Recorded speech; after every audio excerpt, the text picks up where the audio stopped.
All right, well, here we are, and we are going to review the first 18 pages or so of Mice and Men. So as we started this chapter, we read the section here, and in this section, we have lots of animals doing some things. We have lizards skittering, rabbits are coming out of the brush in the evening. We can see where dogs have walked before, and we see the tracks of the coons that have been there, deer that have come to drink in the night, right? So what kind of mood do these animals create? Are these animals afraid? When animals are not afraid, that generally means that things are going well. Things are going smoothly. If an animal is an innocent creature, an animal is not scared, then it's a positive atmosphere. We have a positive mood going on here. This is a very relaxed mood that we start with. This imagery definitely creates that. And having the animals there plays a big part. Here we have in front of the low horizontal limb of the giant sycamore tree, there is an ash pile made by many fires. The limb is worn smooth by men who have sat on it. So what does this tell us about this location? Well, this is an area where people have come. People have been here many times before because even the branch is smoothed out from where people have been sitting on it. We have this ash pile where lots of people have been. So this is a spot where people come to relax and sit down and just kind of unwind. Some people who have been working. Now, here, I'm going to start right here. So the evening of a hot day started the little wind to moving among the leaves. The shade climbed up the hills towards the top. On the sandbanks, the rabbits sat quietly as little gray sculptured stones. And then from the direction of the state highway came the sound of footsteps on crisp sycamore leaves, and the rabbits hurried noiselessly for cover. So here we had these little gray rabbits sitting perfectly still like sculptured stones. What literary device is this? Uses like to compare two things. We're comparing the way the rabbits are sitting to sculptured stones. So this is an example of a simile. So we have the rabbits are like frozen for a second, and then we have some people entering and they run off. So it creates a little bit of suspense for a second for us, right? Want to know, who are these men? Why are they coming through the leaves? What are they here for? For a moment, the place was lifeless because all the animals have scattered, right? They're all gone. These men show up and they're walking together. And here we have some really great direct characterization. So the first man was small and quick, dark of face with restless eyes and sharp, strong features. Every part of him was defined, small, strong hands, slender arm, and a thin and bony nose. So this is excellent direct characterization of one of our characters. We know what he looks like because the author is directly telling us. Here's the second man, more direct characterization. Behind him walked his opposite, a huge man, shapeless of face, with large, pale eyes, with wide, sloping shoulders, and he walked heavily, dragging his feet a little, the way a bear drags his paws. His arms did not swing at his side, but hung loosely. So we have two opposite characters here who have been directly characterized for us based on their appearance. We have a strong, small guy and a bigger, kind of oafy kind of a guy, right? Now I want you to pay close attention to how they're describing the second guy. Look at this, the way a bear drags his paws. So right here is the first time you're seeing this, where they are describing this guy with some animalistic terms. I want you to pay attention to that because they do it more and more. And I want you to think about why they might do that. Why might an author characterize a character using animal terms when they're human? Here they do it again. This is the same man that I'm just talking about. His huge companion dropped his blankets and flung himself down and drank from the surface of the green pool, drank with long gulps, snorting into the water like a horse. So again, these animal terms being used to describe him. He's kind of big, kind of goofy, slurping up all this water, right? So these two people have just gotten here. These are George and Lenny. Lenny is our big, kind of goofy guy. George is our small, quick, strong guy. And George is trying to help Lenny. He's like, listen, don't drink all that water like that. You don't want to drink water that's not running because you're going to get sick. And he just smiles. He's like, you take a big old drink, George. You have some. And He just really, you can tell that he looks up to George and he wants George to enjoy some things. Here we go again. Look at this. Lenny dabbled his big paw in the water and wiggled his fingers so that the water arose in little splashes. Rings widened across the pool to the other side and came back again. Lenny watched them go. Look, George, look what I done. Wow. All right, so here we have again, he's being described using these animal terms, but we also can indirectly characterize him here. How can I indirectly characterize him? This is a grown man, and he's dipping his fingers in the water. He's looking at the pools and the rings go. It's like, look at that, George. Look what I done. Look what I done. We can indirectly characterize him here as maybe childlike. This isn't something that an older man would typically do. So maybe he's a little bit more childlike, okay? So George tastes this water, gives it a chance.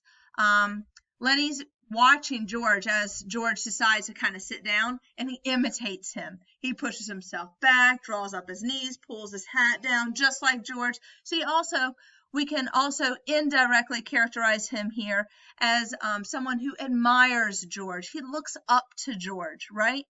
He wants to be like him. He's doing things that are like George. Now, George starts to get a little angry right here. And he's talking about 4 miles. What is he talking about when he's talking about this 4 miles? Who didn't want to stop at the ranch gate? What's he talking about? Well, they were on their way from somewhere, and they're on a bus. And the bus said, this is as far as I can go. I got to drop you off right here. And George is angry because this is 4 miles away from where he needed to be for work. So they got dropped off, and they had to walk 4 miles instead up to the ranch gate, which is where they are now. They're just outside the ranch, okay? He's not real happy about that. And then we see a little bit more of Lenny here. Lenny says, I forgot. What did he forget? What's the first thing he's forgotten? He forgot where they're going, guys. He doesn't know where they're going. Lenny doesn't know where they're going. He's asking George, where are we going, George? I don't remember. I forgot. I tried not to forget, but I forgot. So again, kind of showing us that maybe he's not 100% there intellectually.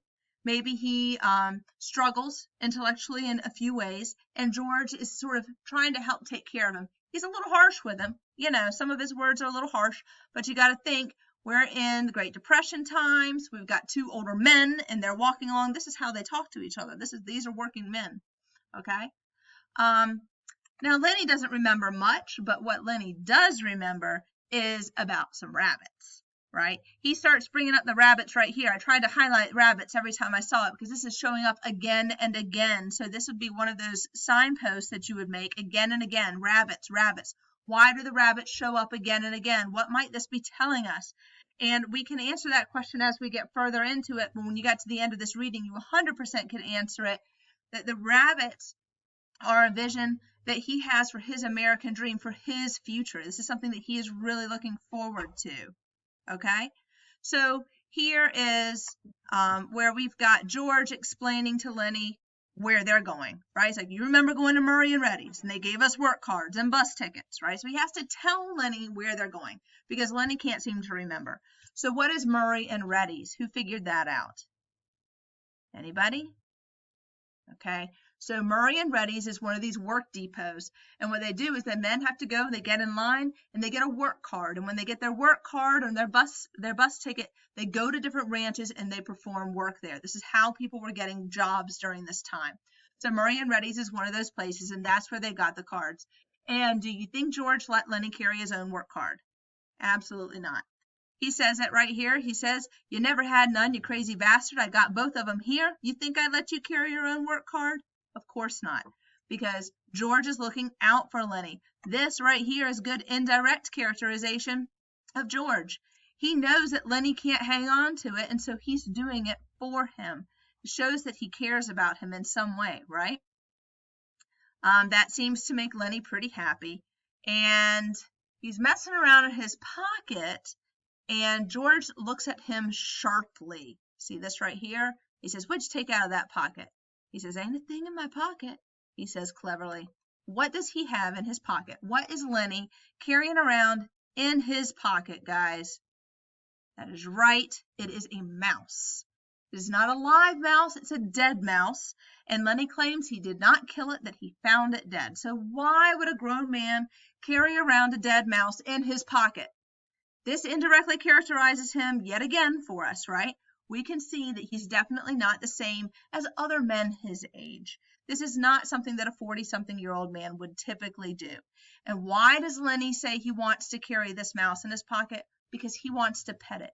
He wants to continue to pet it. He wants to rub a soft thing. He likes soft things. So think about when you were maybe a little kid and you had a blanket. You ever see a little kid with a blankie, or maybe they had a stuffed animal or something, and they had that blanket, and what do they do with it? They rub it, right? Because it gives them security. It makes them not so anxious. They like the way it feels. It's soothing, right? That's what this is for Lenny. It's something that is soothing for him because remember, he is childlike. He is not like George. And this is something that he just likes, and he wants to hold this mouse. And so George, of course, takes the mouse away. Why? Well, because it's not a good idea to carry dead animals around in your pocket, right? That's dirty. And George knows that. So George takes it and throws it. He says, you're not going to pet any mice while you're walking around with me. You know, remember where we're going? So Lenny forgot where he was going again. And George has to let him know one more time that they're on their way to work and that they're going to a ranch just like the one that they just came from up north. He's like, in Weed. So Weed is the name of the place where they just came from. That is where they were, okay? And he's like, all right, so we're going down the road just about a quarter mile, and when we see the boss, you are not going to say a word. You are going to be quiet. I don't want you to talk, because if he finds out what a crazy bastard you are, we won't get no job. But he sees you work before he hears you talk. We're all set. So George is afraid that Lenny is going to lose this job for them. So he's like, you just keep your mouth shut and work, because you are a good worker. But if this guy hears you talk, he's going to think we're crazy. He's going to make us go. So he's like, sure, George, I got it. He says, what are you going to do? I'm just going to say, stand there. I'm not going to say nothing. So Lenny is repeating this over and over and over again so that he doesn't mess up, because he doesn't want to disappoint George. So again, this could be some indirect characterization, the fact that he's listening to George and he's going to follow what he says. And George says, and you ain't going to do no bad things like you done in Weed neither. So this is sort of a memory moment to an extent, because he is alluding to the reason why they had to leave Weed. There's a reason. They didn't leave because the job was over. Lenny did something bad. We got to figure out what that is. And Lenny's like, what? Huh? Like I done in Weed? Oh, you forgot that too. So he's like, no, wait a minute. We ran and they were looking for us, but they didn't catch us. So the reason they had to leave their last job is because Lenny did something wrong. We don't know what it is just yet. Lenny did something wrong, and so they had to run, and they were looking for them. They were going to try and catch them for something, but they did not get caught. Okay? So here we have again, they decide they're going to sleep here for tonight. They're going to stay in this clearing. They're going to rest and relax here. And it says a water snake slipped along on the pool, its head up like a little periscope. The reeds jerked slightly in the current. Far off towards the highway, a man shouted something, and another man shouted back. The sycamore limbs rustled under a little wind that died immediately.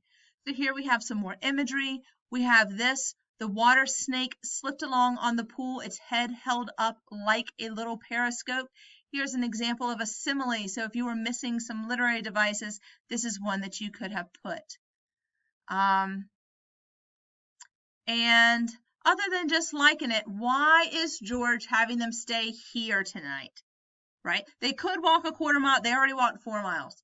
They could walk another quarter mile and get to the ranch and sleep in the bunkhouse. But George says, we're not going there. I like it here. Tomorrow we're going to work. I seen the thrashing machines way down. That means we're going to be bucking grain bags and busting a gut. So tonight I'm going to lay right here and just look up. Why do you think he wants this time to himself? Think about that, okay? So they're going to heat up some beans for dinner. And Lenny's like, yeah, I like ketchup with my beans. He's like, well, we ain't got no ketchup.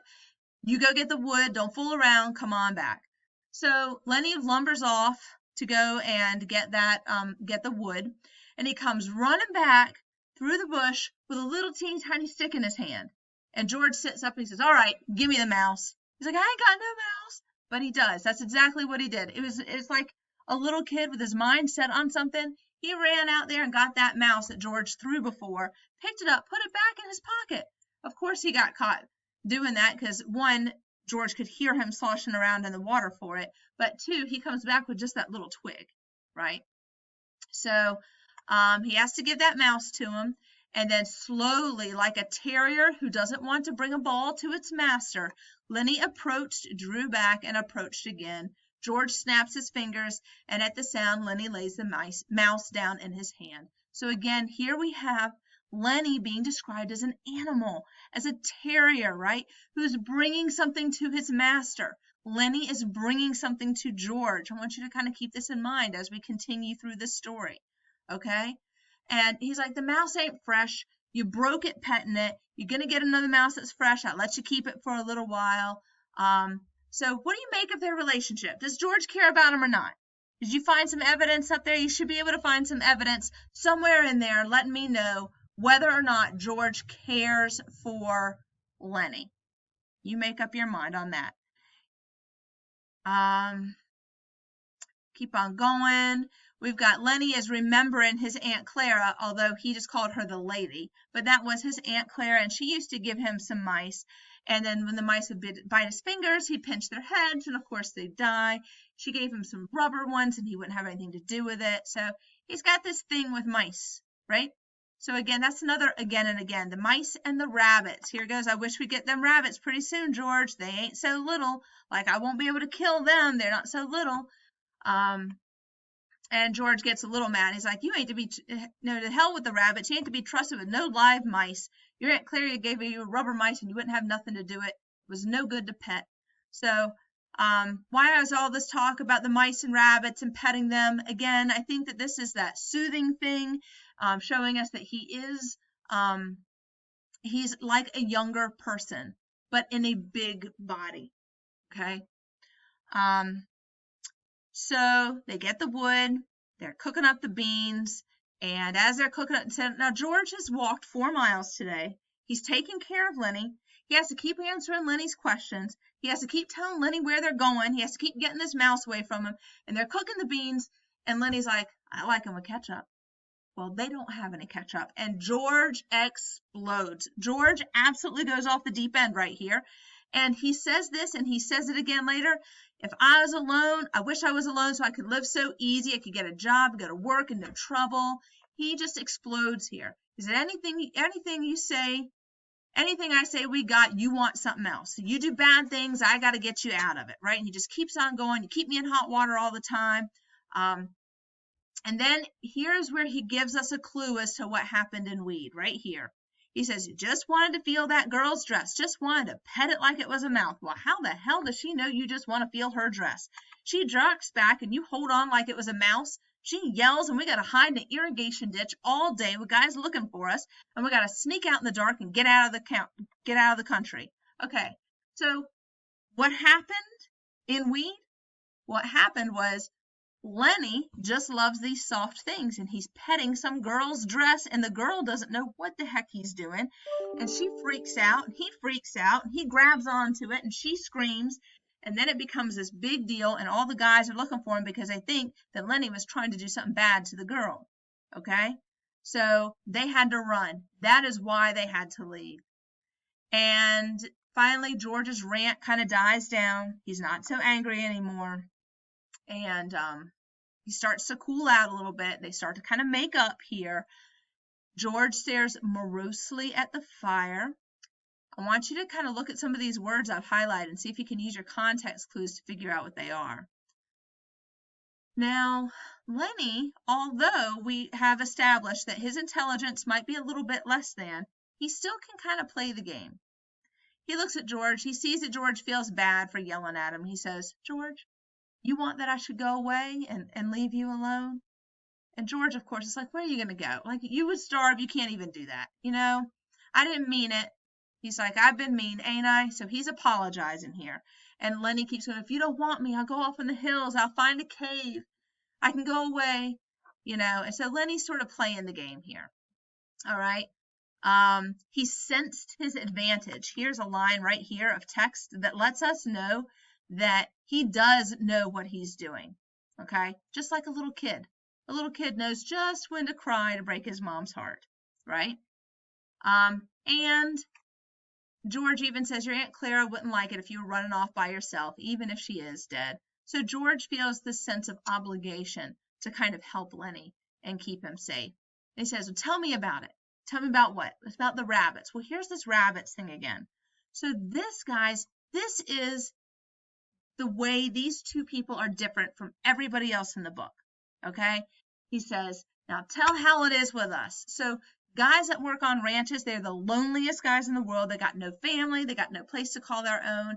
And Lenny is laughing. He's like, now tell how it is with us because we're different. And George goes, well, it ain't like that with us because we got a future. We got somebody that gives a damn about us.